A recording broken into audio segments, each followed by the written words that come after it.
Thank you, Genesis Gold Group, for sponsoring this video. The real question that you want to ask yourself is not what the value of the dollar will be against these other currencies, but what value will the dollar have for you? Hello YouTubers, Alaska Prepper here. Ladies and gentlemen, today I want to talk to you briefly about why you should be very concerned if we do turn to a digital currency. All right, I'm going to show you a real life example and actually talk to you about some real life examples that have happened just in the last year or two. In addition to that, I want to talk to you about why you should not be very concerned if the BRICS nations do come out with a gold-backed currency. All right, I want to tell you why you shouldn't be very concerned about that, and I'm going to tell you what you can do to protect yourself from that, because there will be repercussions if the BRICS nations do come out with a gold-backed currency. And lastly, I want to go ahead and remind you all that it is today, ladies and gentlemen.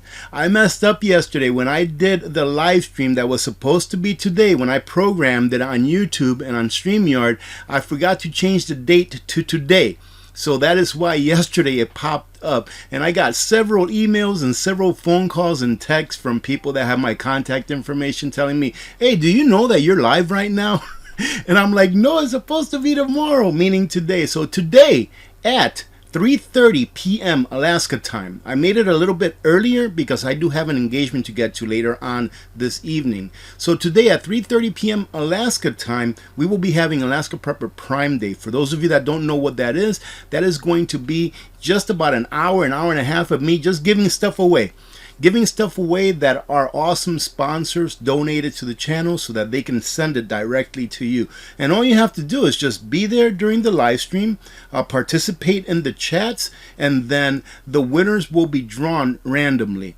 Now, the only bad news about this is that it's only going to be able to go to people that live within the United States of America because of logistical issues with the providers, with the people that are actually providing the prizes. All right, so be there, ladies and gentlemen, this afternoon at about 3:30 p.m. Alaska time, 7:30 p.m. Eastern time, and we'll have a little bit of fun and give you all some prizes that our sponsors gave. So thank you very much to all of the sponsors of this channel for doing that. I'm not a financial advisor, but the folks at Genesis Gold Group specialize in helping those who want to diversify their excess wealth by converting their fiat currency retirement plans into a plan that is backed by real money. So if you're in a position where you are wondering what you can do in order to diversify or insulate your wealth against what I like to call the inferno of inflation, give Genesis Gold Group a call and they can provide you with the information that you need in order to make an educated decision. All right, let's start the video, ladies and gentlemen. So what's the first reason why you should be very, very concerned if the government has a CBDC, a centrally banked digital currency? Because you see, it's different if the government is in charge of a CBDC and if the Federal Reserve is in charge of, let's say, a FEDNOW coin or what they maybe would term a CBDC. I've often said that the Fed and the government are one and the same, right? But they do have different powers, whereas the government is supposed to be by the people and for the people. What the Federal Reserve does is it protects the banks. It doesn't really care about the people.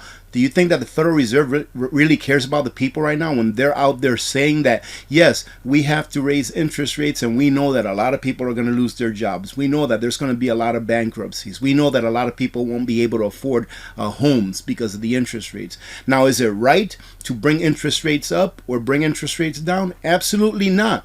I don't think that the Federal Reserve should be meddling in interest rates or anything like that. It should be the free market that is allowed to set its own interest rates, and that's the way it should be. If the government, ladies and gentlemen, is in charge of a CBDC, then we have examples that have occurred in the past where governments silence the voice of people that were protesting by doing what? By shutting down their bank accounts. Now, that is a difficult thing to do. Think about all of the coordination, and I'm talking here about the truckers in Canada here about a year ago or so, that them and the people that donated to their cause got their accounts shut down in the banks. Think about how much coordination that takes, meaning that it must take a lot of work for what they did. For them telling the banks, hey, here's a list of people, find them, shut their accounts down. Right? Now imagine if a government goes that far, or if a government goes as far per se as what we've seen disclosed here in the United States as colluding with social media companies to censor the voice of some and elevate the voice of others that they agree with, right? If they go as far as to do that, what do you think they would do when they had the power at their fingertips to just shut your account down, right? They could bring it down to the individual, ladies and gentlemen, not just use an algorithm, but just say, oh, I don't really like what that guy said. Boom, you're shut down. Whether what they saw was in context or not. And even if it was in context and it's something that they didn't agree with, they still have the power to just shut you down, right? Which is a different power than what the Federal Reserve would have. Now, the government would also have a power to direct where you spend your money, to direct how long your money can stay in your account, to direct how much purchasing power your money would have. And those powers, the Federal Reserve would have too. The Federal Reserve would be able to put negative interest rates on your account, on your money, the money that you work with your labor to earn. The Federal Reserve will be able to put negative interest rates. And what does that mean? It just means that your money has an expiration date. So if they put, for example, a negative interest rate of 10% per month, let's say, in less than 10 months, your money's all gone if you didn't spend it. They'll be able to put a cap on how much money you can keep in your CBDC wallet, all right, in your electronic wallet. So if they say, yeah, you're only allowed to keep up to 20,000, let's say dollars, if that's what they still call them, in your electronic wallet, anything after that is just not going to show. You'll be working for nothing, and you won't want to save because you won't be able to save above a certain amount. So these are a couple of reasons why you should be very scared. But I was reading this article here and I was like, man, people just don't understand what's going to happen when we do go into a CBDC. I believe that we are. I believe that people will ask for it because they are in despair, right? They're just holding on, keeping their lips barely above water, being able to suck in some air. And something's going to happen where it's going to give these people the idea that the government's going to save them from whatever happens, when in fact throughout history all of these crises that we normally go through that are big crises are either taken advantage of by government or they were created by government to begin with in order to have more control over the people. Banks should not close accounts because of people's views, says Mr. Rishi Sunak. He's the Prime Minister of the UK, I believe it is. And here they're talking about a very well-known politician in the UK, like a really well-known guy. And they just blatantly said, hey, we're closing your account because we just don't like your political views. And he couldn't open an account in any other bank. Now imagine if they had the right to just shut his account with the push of one button, right? Via the government. Imagine how scary that would be, ladies and gentlemen. That is what we are facing with a CBDC. You are a citizen of a nation, right? And you are made to follow the monetary laws that they've set forth, even though those laws are really not lawful, right? Fiat currency is absolutely not lawful when you take a look at the Constitution of the United States. So not very many people know this anymore because they're not taught this. But we're made to use this fiat currency if we want to interact, you know, in society. If we want to purchase, if we want to trade in society, we're really made to use this fiat currency. Unless you want to live out in the woods where you provide everything for yourself. And even if you just want to live out in the woods, how are you going to buy that land without that fiat currency? But I digress, ladies and gentlemen. And being an adult and providing for yourself and then having a government tell you how you can and can't use your money. That's what we're looking at, ladies and gentlemen. And I do believe that that's coming. And it may not be this year, but it's coming soon enough. There will be one major crisis. And the longer it takes for that to get here, the better, because the better that we can prepare. Now, let's go ahead and talk about the second thing that I want to talk about. I see a lot of videos about how the US dollar reserve currency is going to be lost when they do this BRICS gold-backed currency. I believe that the BRICS nations are going to get stronger and stronger as the weeks and months go by, because more and more nations are applying to be part of the block of BRICS nations, all right, the BRICS Plus, which means that it's going to be a group of countries that are going to pretty much say, hey, listen, we are only going to use the US dollar when we interact with the United States. So when we buy something from the United States, then we will use the US dollar. But if we're going to buy stuff from each other, we're going to use our currencies and do bilateral trading. Now, if all of these countries right now, I think it's like 41 or 57 or something like that. If all of these countries right now on August 22nd, if they say, hey, instead of just us doing bilateral trading with our own individual currencies, why don't we actually have one common currencies that can be used throughout the BRICS nations, and we'll back that currency with gold. All right, ladies and gentlemen, now that will have a big impact not on the reserve currency status of the US dollar or the Federal Reserve note, and this is my opinion. I don't think it'll have a big impact on the reserve status, meaning that the US Federal Reserve note will still be the reserve currency of the world. But the impact is going to come in its purchasing power. Federal Reserve note, it can be called the reserve note, the world reserve currency all it wants. Anybody can name it whatever it wants.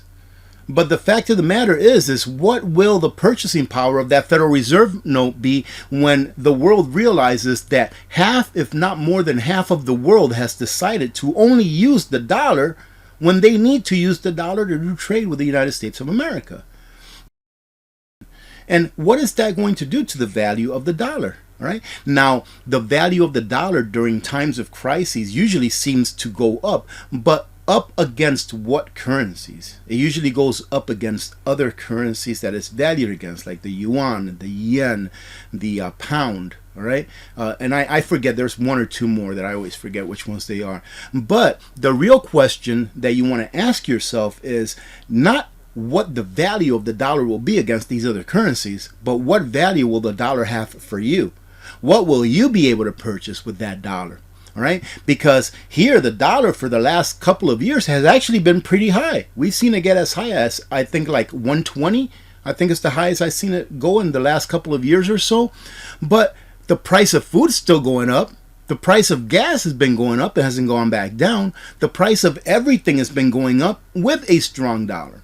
So when you take the BRICS nations coming out with a gold-backed currency, and then all of those nations, which right now equal to almost 50% of the world population, saying we're only going to use the dollar when we deal with the United States if we want to buy something from them, which what do we really sell to other countries? What do we really export from the United States? Our number one export, ladies and gentlemen, believe it or not, is inflation. Our number one export as a nation is the Federal Reserve note, inflation. So what are we going to go ahead and sell them for those dollars that will keep the value of our dollars just as high as it is now? And remember that when I say the value of our dollars, I don't mean what the numbers say at the Dixie, the DXY. I mean the actual value. What can you, the holder of the dollar, buy with that dollar? And I believe that once they announce that reserve currency for the BRICS nations backed by gold, something that's real, once they announce that, it's not going to be the end of the world. It's not like the next day the dollar's going to go to zero. But little by little, countries will shift to an honest money, to a real money system. It's called Gresham's Law. They will get rid of their bad money first. They'll spend all the bad money first. They'll spend all of their fiat currency first. But that money that is backed by real gold, that is backed by something real, gold, silver, whatever commodities they may want to use to back their currency, that, ladies and gentlemen, they will hold on to because they know that has real value, and they will therefore spend their money that's not really money, that's fiat currency. They'll spend that first, and then what will that do? Put all that fiat currency into the market instead of them holding it in reserves, putting more fiat, more money, i.e., into the system, creating hyperinflation or a very big inflationary event. And that's where the money that you have, the dollars that you have in your bank, that you still have in paper form, that's where those bills or those digits are going to go down in value. So the US dollar, the US Federal Reserve note, it may be called the world reserve currency all at once, but how much will the value be? And how much of your labor will you lose for holding on to those paper bills or those digits in the bank because you thought that the value wasn't going to go down? When in fact, ladies and gentlemen, a fiat currency has a lifespan. A fiat currency has always, in the history of mankind, always gone down to zero. But ask yourself, why are gold and silver such a good metal element to be used as money? What kind of characteristics do you think is good for money to have? And I'm just going to give you a couple that I personally think. I think that money, a good characteristic for money to have, is something that is finite. All right. A second one is something that cannot be destroyed or created. Right. For example, gold and silver, you can melt it, but that doesn't really destroy its monetary value. All right. Because if you melt a ring or a chain or something, it will destroy the premium. All right. The money that the maker of that ring or that chain charged to actually do that labor, but it doesn't destroy the value of the monetary metal within that chain, the gold or the silver, right? So gold and silver cannot be created out of nothing. It cannot be destroyed, right, ladies and gentlemen? And it is finite. So those are some values that I think real money ought to have. And people always run to real money during crises, and then they take all of that fiat currency and they just throw it away, or they use it as much as they can before it's worthless. That will happen eventually to the US dollar. Is it going to be right now because of this BRICS thing? I don't think so, but it's good to be prepared. I'm not a financial advisor, but I'll go ahead and put this out there. I think that having some precious metals, it's up to you on how much you have, is a very good way of hedging inflation and preserving your purchasing power. All right, ladies and gentlemen, I call that excess wealth. I call anything that you can put, any fiat currency that you can put into precious metals for long-term holding, I call that taking your excess wealth, money that you're not going to need for a very long time, and putting it in a vehicle that you know will retain its value for a very, very long time, as it has for thousands of years. Having said that, my screen just turned off, so I know that I've been talking too long. Again, I hope to see you all this afternoon during our live stream. God bless every one of you. God bless America. I'm Alaska Prepper. I'm out.